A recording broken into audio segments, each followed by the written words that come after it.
So the question kind of comes from a friendly quarter, as it were. However, there is something that troubles me a little bit.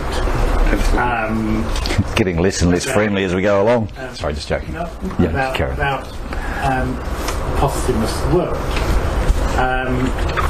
And it's the idea that I entirely create that world sort of from within my own states of mind. And what bothers me about it is that there are lots and lots of extremely good people who live wonderful lives and who suffer intensely inside. Starting with Mother Teresa, her correspondence between herself and the church superiors shows that she actually suffered immensely internally. A friend of Mishka's and mine, who is again a wonderful person who has lived and continues to live what everyone would say was an extremely good and self-sacrificing, and it often happens to people who live good and self-sacrificing lives. They often, at least in this life, don't reap obvious rewards from that at all. I think that's the key point, John, is in this life. And I myself have suffered. I think that's the key point. If it only, and this comes back to a rationale for believing in a future life, because if there really is only this life, there's no justice. If a person can be born in Africa with nothing, and another person is born, in a well-to-do family, and they seem to have everything, where's the justice there? Or some people seem to live their lives in being such good people, and then they die of cancer, or there seems to be no justice. But seeing in the picture of eternity, we want to experience so much. Our souls, sometimes we don't know why our soul's chosen a certain experience. We don't know how we've lived, what we've done in our past life, how we've lived a past life, or what experience we're yearning. So since we are really aiming to becoming elevated through these different dimensions, which you mentioned as well, these different dimensions of the spirit world, there's a dimension of the angels, so sometimes people put themselves through an existence of where they experience suffering so they can understand the mind of others, because how can you help others out of their suffering unless you've experienced suffering yourself? You have to go through something yourself to be able to help others understand it and experience it and get through it yourself. So sometimes I met somebody actually at the Brisbane Expo when I was there. She was such a beautiful lady, and she came and she said, I just don't want to exist. She said, I don't want to believe in the other world. I just don't want to exist. I don't want to exist in this world. I don't want to exist in the other world. And I said, well, why? She said, because, she said, from the last time I remember being, she was 47. She said, the last time I remember being loved was when I was 7. She said, my parents treated me badly. They beat me. She said, I was forced into marriage. My husband abused me. He abused my children, and then he committed suicide. So she hadn't known any happiness. She felt she hadn't experienced happiness since she was 7, and now she's 47. But you know what? I felt like she was like an angel. I felt she had the mind of an angel, because I said, look, please, whatever you do, never think of committing suicide. She said, no, I never do that. I never do that to my children, and I never want them to feel that they've won. For me to commit suicide would tell my parents and my husband they won. She said, I'd never ever think of that. But I felt like she was so pure. She ended up crying, and we had a hug, and she just let it all out. But I felt like she really had the mind of an angel. I felt like she was an angel with a broken wing. She just needed to change her mindset and look at things differently, and then use everything that she'd experienced. What she'd experienced, she could help so many people with. Other people who have suffered, other people who have been beaten, other people whose partners had committed suicide, to show them a way through, to be positive no matter what happens, to be determined that I'm not going to let that affect me. I have a bright mind. Everything's impermanent. Everything's changing. Nothing stays the same. And eventually, just like water going down a river, even the problems of today disappear one day. No matter how big the problem, it's gone one day, and one day we're back to good times again. And if we can hold on to that bright thought and believe in a bright future, we can be determined that no matter what happens in my life, I'm staying bright. Nelson Mandela, 20 years in prison, he believed in getting rid of apartheid. He believed that he was here for the reason of getting rid of apartheid. So even put in prison, he was able to keep a bright mind with a bright purpose and have faith. I know another lady, she was in the Auschwitz, and Alice was her name. She lived to be, well, I think she lived to be 109, 110. She passed away now, but even at 108 she's still playing the piano. In an interview she said she looked back, she was happy she went through that experience. It made her life so much richer. She said even when she was in Auschwitz, she said she was happy. She smiled every day. She tried to brighten up the lives of the people around her. She didn't allow her mind to become gloomy. But you're wrong. You're wrong, sir. Why? Because I went to Melbourne. Yep. Not trying to be rude or anything. Yep. No, that's okay. I'm trying to make a point. Yep. I went to I'm a member of the Jewish Museum in Sydney. Yep. I'm a member of the museum there. Yep. And I went to Melbourne, and they got a man-built Auschwitz memorial, a model of Auschwitz. Yep. I couldn't walk. I had to walk out of the museum. So. Now my point was though that this one particular person who was there at the camps as a Holocaust survivor, she kept a bright mind. Even in difficult circumstances, she chose to keep a bright mind. And so my point is that in life, no matter what happens, with a certain perspective, we can be determined to keep this bright, positive mind and not allow ourselves to become down and gloomy. And this is one of the challenges in life. As an example, it's like a person who goes to the gym. As I was saying, this whole life in this world is about a training ground for the soul, right? Now, when a person goes to the gym and they're doing weights, those weights they're lifting, what makes them actually strong is the fact they're lifting weights, right? And now the weights they lift, depending on the person, they choose the weights. So if you're a big, burly, muscly guy, you're going to choose big weights, right?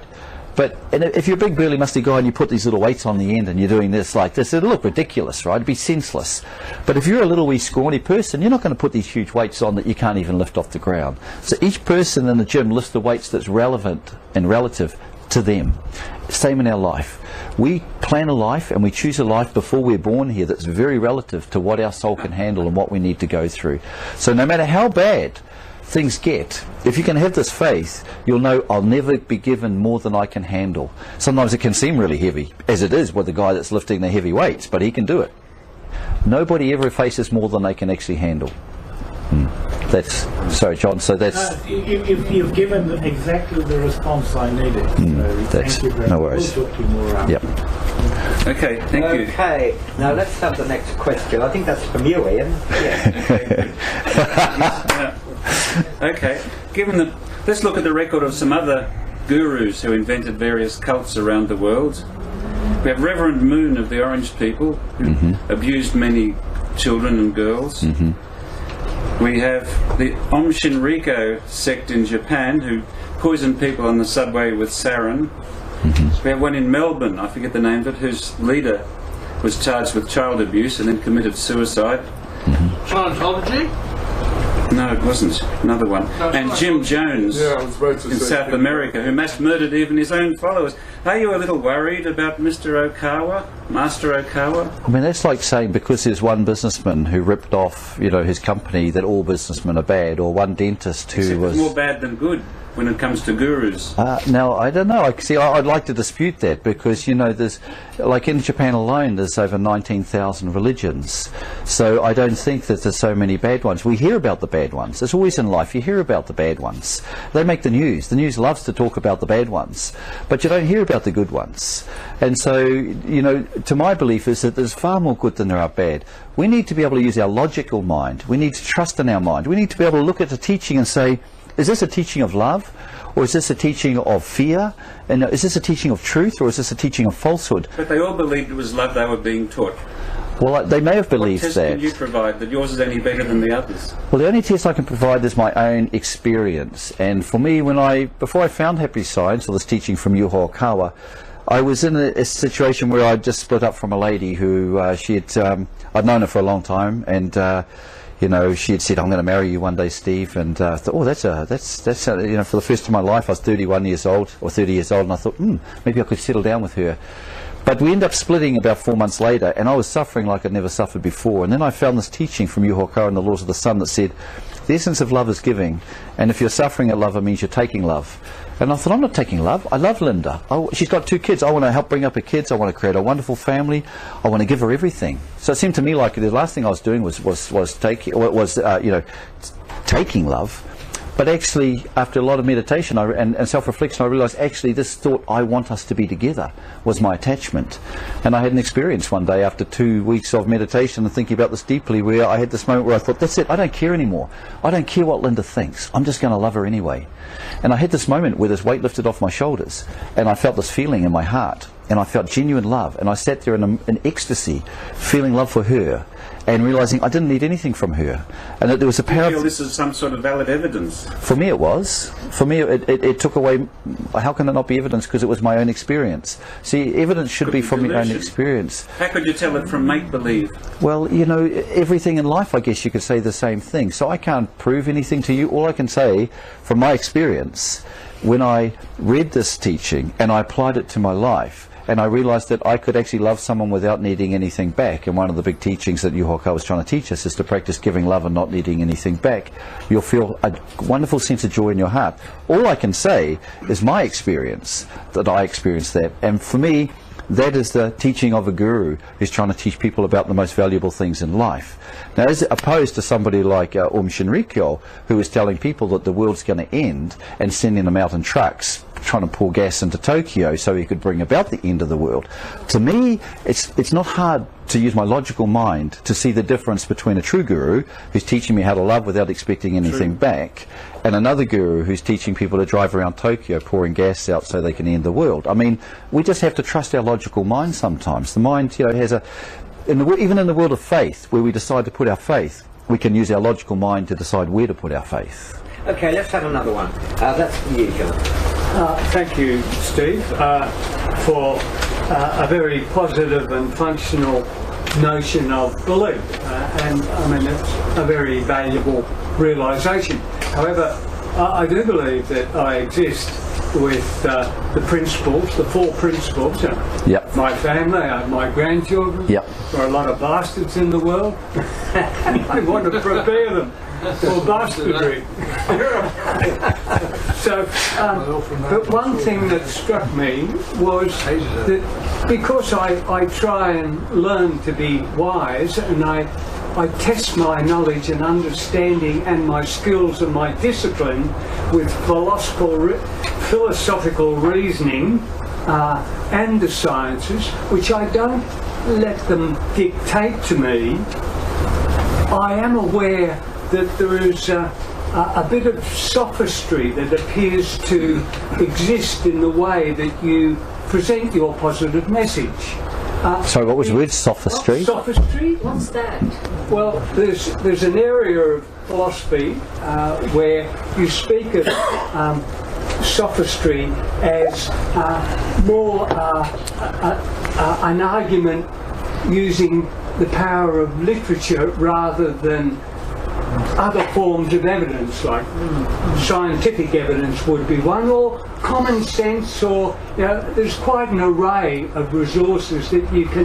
That's why they call these people that have used the depth of the language to make links with a purpose, which in actual fact can be tested and disagreed with by a lot of people. And it's those lot of people who see that with their own innate skills and learning that formulates this idea of using sophistry over proven methods of belief, if you like, or justification might be a better word.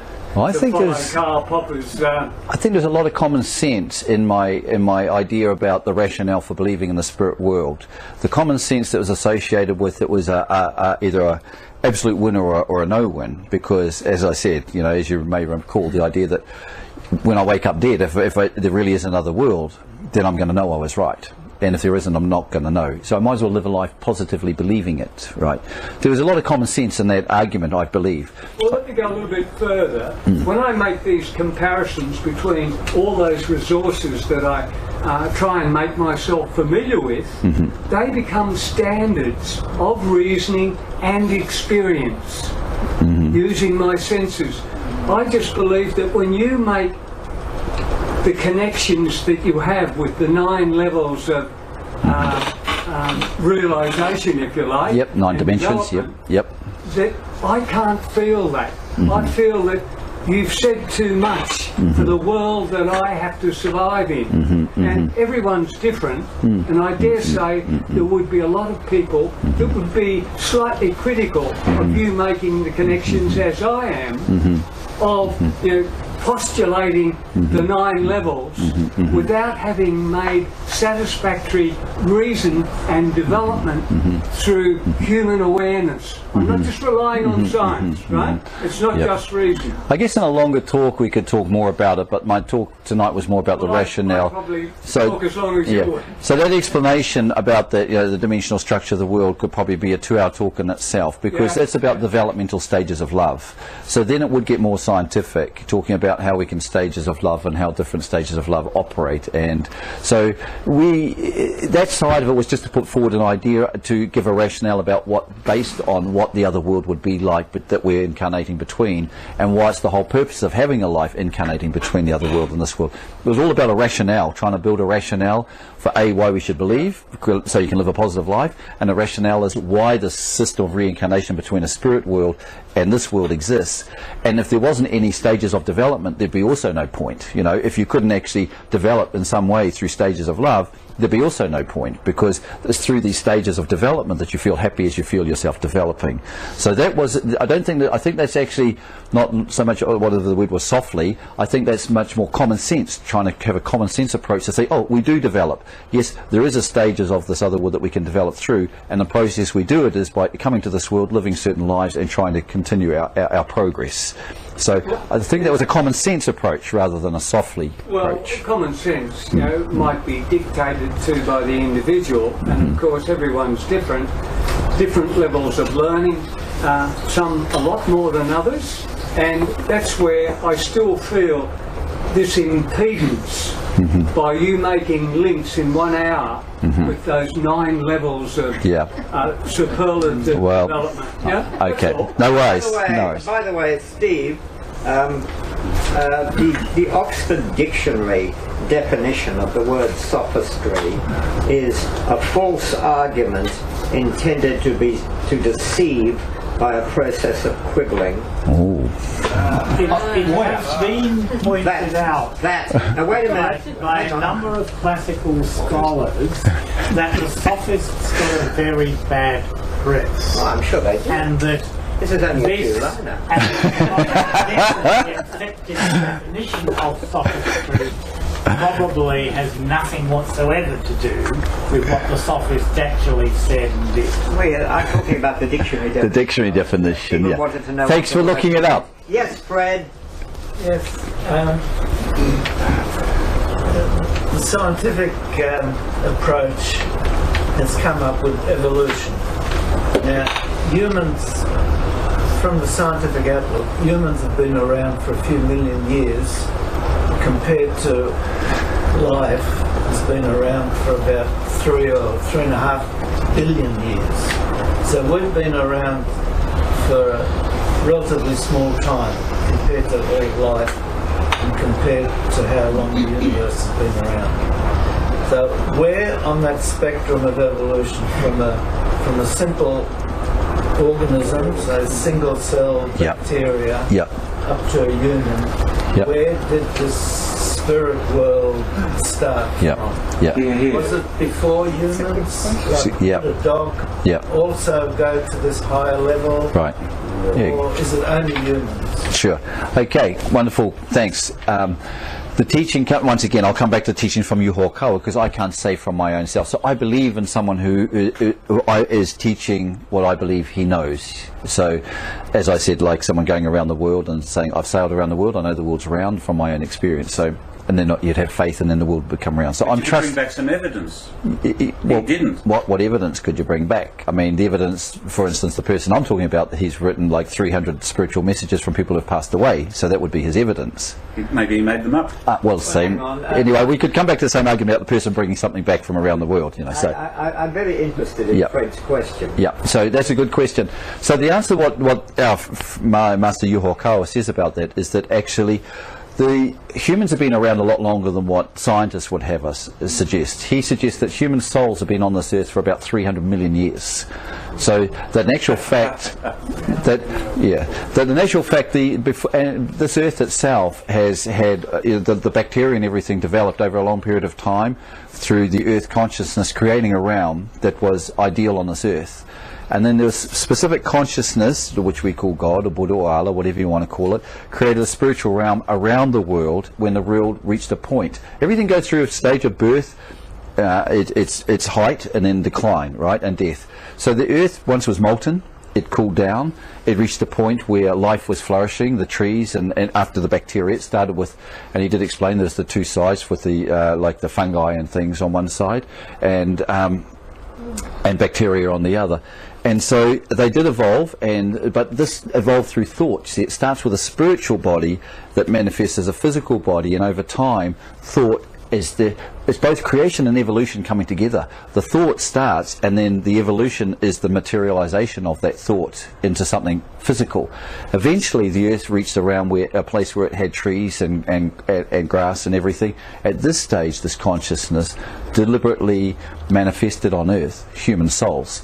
And in the beginning, they were just wafty figures. So we didn't come from monkeys, right? So the idea is the evolution of us coming from monkeys is not actually how it actually happened. So the animals and plants and everything, there's a big difference between humans and animals, as we know. You know, you never see even the most high-grade monkey, you'll never see a monkey praying. You never see a dog praying. You know, there's a certain level of consciousness that jumps between animals and humans. So humans were actually created differently from the others, evolved through different time. Humans were manifested on earth. It started off as a wafty figure, because it was like a thought, and it became, see, just like water can be vapor, water can be a cloud, which you can suddenly see. So out of thin air, suddenly you can see a cloud. It can become water, and it can become ice. So thought can become things as well. So thought can actually be held, and it can actually become a spiritual. You can go from thought into a spirit, and from a spirit into a physical body.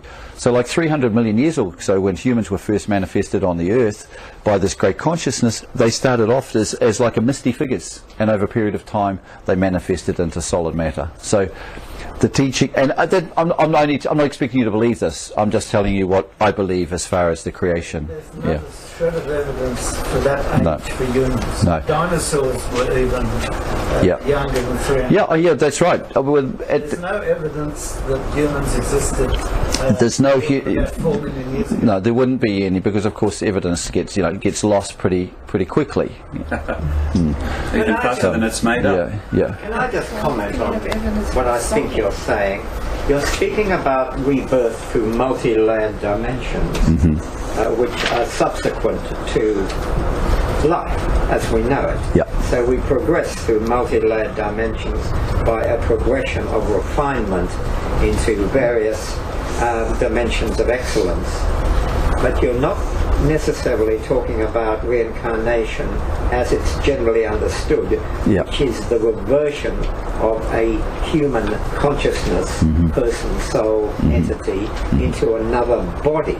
You haven't spoken of that. Okay. And you speak of rebirth into multi-dimensions, slowly rising up in excellence until you get to total fulfillment. That's very Buddhistic. But how do you relate to this traditional Christian idea of either people only having one life and then only one death and one judgment and going either up there or down there, which strikes me as awfully stark and awfully unjust.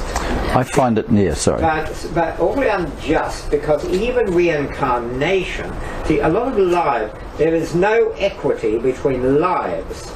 some people's lives, if you presume they have one life, I'm only taking the lives we know. I'm not talking about the lives that people might have. The ones we know in this dimension. Some people have it all and some people have nothing. And some people have good faculties, great lives, great fulfillment, ostensibly, as far as we know, and others have lives which are short, nasty and brutish, or with terrible backgrounds which propel them into criminality, or they live in war zones, or in famine, or they have faculties which are terribly limited by the circumstances of their birth, which could be, many things could happen to warp and diminish a person's life. This is not just if there's only one life. This is unjust. Okay. How do you balance the ledger? Well, the Christians say, oh, well, it's all balanced in the next life. But if you only have one next life and only two possible outcomes, and you know, that is hardly justice. And that was probably for me as a... What are you actually preaching? Okay, so once... Are you preaching reincarnation as we know it? Are you preaching the kind of religion which is preached by the Abrahamic religions, which is Christianity, Buddhism, Judaism, and Islam? You don't seem to be doing that. No. I'm just trying to find out where you are. That's where the clarity of this beautiful... It's so perfect, this teaching, is that idea that we actually, the other world is where we come from. So the world that they spoke about in Christianity, for instance, you know, the heavenly world of the souls, where they suggest that when you die we go forevermore, which also when I grew up and learnt the Christian faith, it didn't really make sense to me that you have to have one life and then you go there forevermore and you go to heaven or hell. That part didn't. So when I came across this idea was that, yeah, that's the world that we come from, but when we're born into this world, it happens. So when a human being is created by a husband, a man and a woman, right, they create a baby. Well, at around about 8 to 10 weeks, a soul descends from the heavenly world and enters the baby. And I think for many mothers, they can know that... Has that soul lived before in a human body? Yes, it has, and it's lived in the other world, and it's lived in the human body. It's died, and it's returned back to this spirit world. And depending on the state of its mind, will be where it lives in that spirit world with similar-minded people. After living there for 300 or 400 years in a wonderful world of freedom, it reaches a point where it says, I need another life. I need to undergo some more soul training. It's like taking yourself to the gym. And it plans a life. And it's actually tied up, like back to you asked about karma before. You have karma that's related to with your relations. So your relations who are continuing also to reincarnate through this life, through the continuation of our families, it reaches a point where it says, okay, I want to be born in this country, I'd like to be doing this sort of work, these are some of the challenges I'd like to undergo, this is who I'd like to marry, maybe I have a couple of marriages, these should be my children, I'd like, will you please be my children? Yes, after you're born, we will be born to you next. So we make a life plan. And after around about at a period 8 to 10 weeks when a lady's pregnant, and I think for a lady, I've never been pregnant, but for some ladies that have been pregnant, you might know that there's a certain stage during your pregnancy where you feel that there's a bit of a change. Often this is the cause of morning sickness as well, because the morning sickness is the difference between the souls, two souls in one body. And the soul then enters the body of the baby and then is born into this world and grows up, of course, you know, as we know it, and starts. So it's actually often an adult soul born in the baby. Grows up, lives its life, hopefully discovers the truth, wants to live a life of a rationale life of believing in the other world and living a positive life, leaves this world, returns back to the spirit world and takes all that wisdom and that experience from this life with it back to the other world, lives for the 300, 400, 500 years back in the spirit world. After a period of 300, 400, 500 years, thinks, I'd like to have another life. It's time to take my soul to the gym again. See, if we don't go to the gym for the soul, we forget about things like gratitude. Gratitude's a real important part of life, having gratitude for eternal life. If you live in the heavenly world forever, if you go there, if you only have one life and then you're back to the spirit world forever, how can you ever say, thank you for giving me eternal life? Because once you've been in the spirit world for 100,000 years or 10,000 years or 1,000,000 years, how can you ever say, I'm so grateful I have eternal life? Because you don't even know what death is about anymore. You don't even know what the idea of eternal life would feel like anymore. But when by coming here and you know what it would feel like to die, you can say, thank you God for giving me eternal life. And you can appreciate all the wonderful things about being a soul, about the freedom, about not having to work, about being given energy. See, when we're in this life, I have to live each day because I have to eat. I think I'm alive because I eat, right? I think I'm alive because I'm breathing, I'm drinking water, I'm eating, so I'm keeping myself alive. no worries. But the truth is that actually, even if I stopped eating and stopped drinking, my body died, I'd still be alive. My soul would still be alive. The reason I'm alive is God is giving me this energy free every single day. He's keeping me alive. So by coming to this world and having to look after my body, I realize how wonderful it is to be given an energy by God every day to keep me alive. I say, thank you, God, for giving me life. God, thank you so much for giving me this life every day, the energy to live every day you give me for nothing. Thank you so much. But if I lived in the spirit world for 1,000,000 years or 100,000 years, I'd lose that gratitude. I'd just be, what the heck, I deserve this life. Who cares? So you're talking about a person being Sorry, just to this lady. You're dead right, but you know what? And that was the whole beginning of my speech. There is no evidence, but it's a rationale for choosing to believe this, because through the choice to believe, I feel so happy, I feel so grateful that I have this life and that God gives me this energy every day. That doesn't make it true. But it's make-believe. Exactly, it's a make-believe, and it's a wonderful make-believe. But if I choose not to believe that... No, just listen for a sec, because the idea is that if I choose not to believe that... Excuse me, please, we're losing... Excuse me, hang on. So the idea is that... Steve, yes. we're losing coordination. Yeah. So the point is that we should stick... we need to stay coordinated. But either way is make-believe. That's exactly the point. I can't prove it one way or the other. Well, I can. Well, just a minute. Anyway. Okay, now look, we'll take another question from somebody who said nothing. That's you please. at the back. What's your concept of God? Yeah, that's like an ant walking over an elephant and trying to say, what the elephant is, because it's so big. But my concept of God is this wonderful energy force that creates everything, that nurtures everything, that is beyond human comprehension, that ultimately creates universes, that creates the galaxies, that creates the planets. Everything's about consciousness. See, my way of thinking it is that we're human souls and we've got a consciousness of a human. I know I'm a human. The earth itself has a physical body, it also has a spiritual body, and it knows it's the earth. And I believe the sun is a physical body, and we feel the heat and we see it, but it also has a spiritual body, and it's all about consciousness as well. Just as I'm aware I'm a human, the sun's aware that it's a star, and I believe as it goes up, consciousness of God continues. So for instance, the galaxy also has a consciousness that says, I'm a galaxy, my job was to create the stars. And then I believe there's a universal consciousness that says, I'm a universe. See, I'd be really big-headed to think that just because I'm a human, my understanding is the maximum. No one can think bigger than me. Why can't I be a planet that says, I know I'm a planet? If I'm a human that says, I know I'm a human, really? Am I thinking that our planet can't think I'm a planet, or our sun can't think I'm a sun, Just because it's not running around driving cars, does that mean it's, less than me? Yeah. So I believe God is the ultimate consciousness that includes everything. Did you have a question, Robert? Sorry, mate. Go on.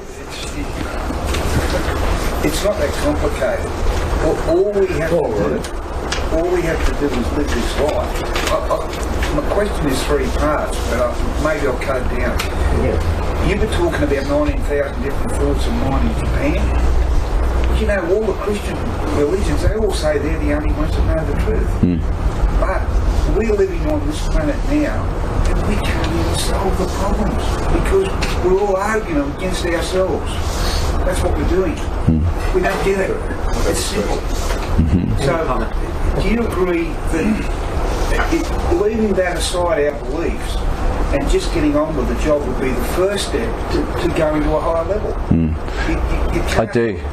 That before you've got to take the first step. Yeah. I'm not even taking the first step. And that's why love is the beginning, the love just to try to do good things without expecting anything back and feeling joy in that. That's the beginning. Yeah. Yes, Yvonne? Oh, well, I think that's a good personal philosophy to have. But also, do you belong to a group or a church, or where do you actually meet with like-minded people? Yeah, I do. I study at an organisation called Happy Science, and Happy Science, and it's the science of happiness. So it's trying to take things scientifically. Is that very big? In the world, it is. It's in over 100 countries now. It was started by this founder, Master Yuhoka, that you saw there. It's huge in Japan. It's the #1 religion in Japan now, and it's like I said, he's published over 2,100 books. But if you look at the best-selling books in the last 25 years, he's had the #1 best-selling book every year. He also gives the guidance to the government, and he gives guidance on politics, and he gives guidance on economics, because it's all about See, this is the difference, is that people take religion as being something so negative, but the whole purpose of religion is try to give us a mindset that believes more than just the material.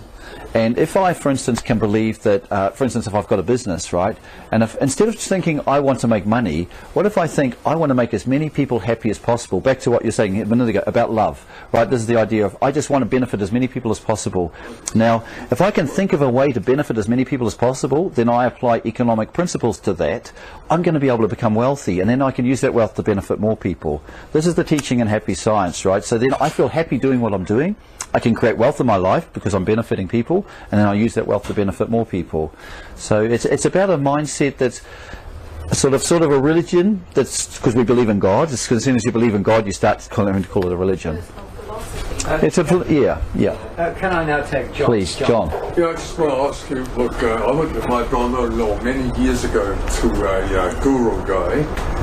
And as I walked in the door with my brother-in-law, he was going, and I went along for moral support. And the guru guy said to me, "Oh, you've been here many times before." I said, "It was the first time I'm here." No, he said, "I mean, you've been on this earth many times before." Yeah. Does that really mean that I've been, say, in whatever Okasawa said, or what his name is? Yeah. And I'm back for retraining. Yeah. But so I got to sort of... Yeah, because it develops eternal.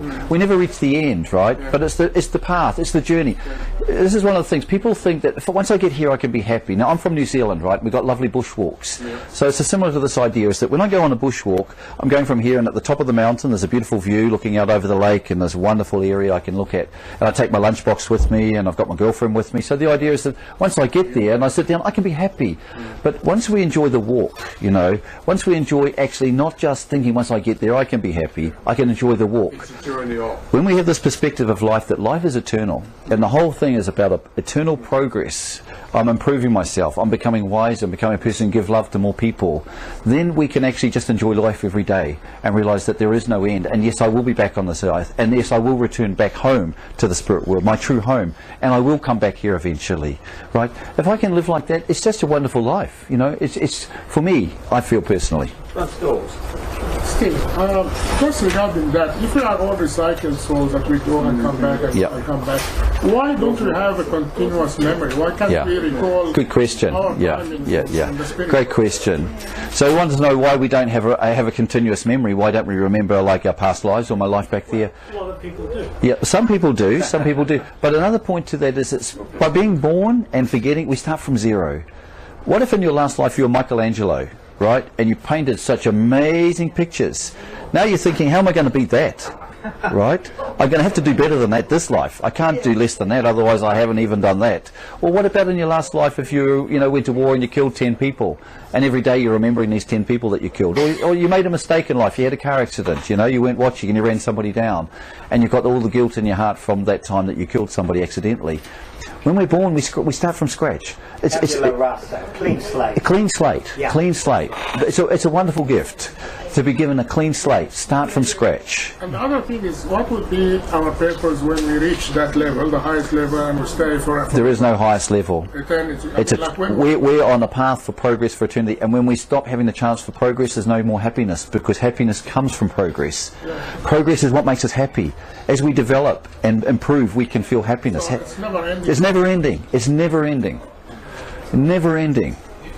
That's the wonderful thing. At the highest level, it's still... Even at the highest level, Buddha is still developing. Buddha is still improving and finding new ways to save more people, finding new ways to be able to give new teachings. Christianity wouldn't say that Jesus is still improving. Jesus is still improving. Jesus is still improving, Everybody's improving. As soon as you stop improving, you stop feeling happy. I'm sure Jesus' improvement would be, how can I explain the truth to more people more clearly?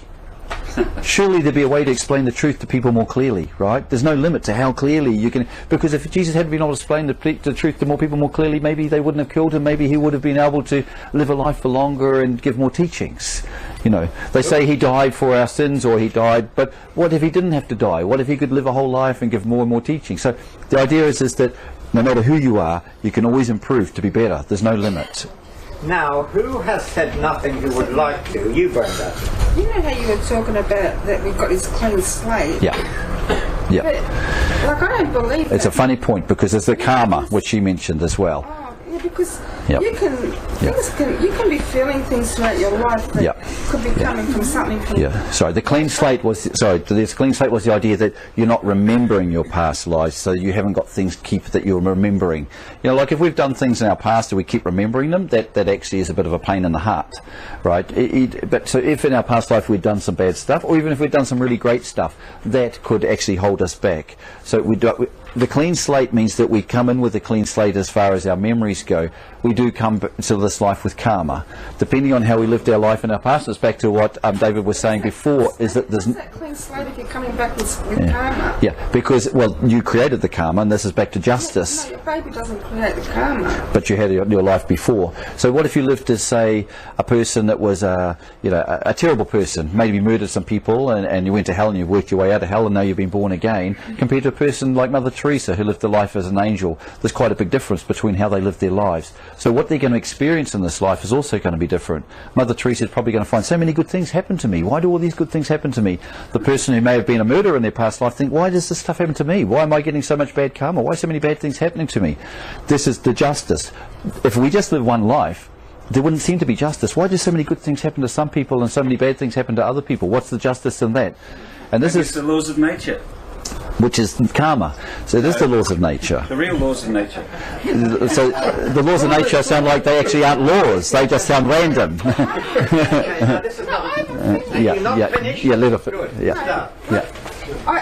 like the thing also, this might be a bit of a funny question, but when you were talking about if you believe and it doesn't happen, then like it's no problem. But if you didn't believe and it doesn't, like, how did you say that? Okay, so the idea is that if I live my life believing that there's life after death, and when I die that I'm gonna have a soul, and then I'm gonna go back to the other world. If I believe that, and say if I died right now, I'd be going, gosh, I'm glad I believed that, because I know I was right. It was true. If I didn't believe that, then I'm thinking, oh, I really should have lived my life based on the idea that there was life after death, because my body's died and I've realised now I'm still alive. So therefore I've actually lived my life falsely, believing there was nothing. You've lived your life falsely. But you've lived your life falsely if you didn't believe. Yes. And then and then there was. And then you found out that there was, because then you in a way you were sort of actually the other way around. Well, no, because if in a way you're sort of like living a fairy tale. But no. You've got real life now. You're living like a fairy tale because. Well, not a fairy tale. If I'm believing that it's true. So, but the flip side of that was, if I believe that it's true, and it is true, I'll be glad I lived that fairy tale. But if I didn't believe it was true, I wish I'd lived a fairy tale. On the other hand, if there is nothing after death, right? Say you do die and you never have another thought. If I live my fairy tale, I'm never going to think, God, that was a bloody fairy tale, because I'm dead and I never have another thought. Is it good to live a fairy tale? Yes, because that's the whole rationale was, because I believe I'm looking forward to dying. I'm looking forward to when I return back. My life this is great, and it only gets better. Compared to this is great and it's all going to end. Except what's the point? Yeah, but I don't. But I'm a bit cynical because I come from the Catholic background and I've seen a whole lot of stuff that and even I saw a movie recently that you might have seen called Silence, and it's set in Japan, and it's about the Christian like missionaries that went into Japan, and Japan like killed everyone that wanted to be a Christian. This is in the 1600s or something, and then the missionaries had to end up becoming Buddhists because they didn't want any. Yeah, well, in my way, nobody's killing anybody, right? All we're doing is choosing to believe that life has purpose, and that I'm here to train my soul and my mind, create the most beautiful mind I can, and believing that when I die, that I'm going to leave into another world, right? And I think believing that, whether it's delusional or not, he thinks delusional, I think it's not. One of us is going to be proved to be delusional when we get to the other world. If I'm delusional, I'm not even going to know I was delusional, right? Because it's all going to end. I'm not even going to have another thought. I wouldn't even know I was delusional. He's going to know he was delusional.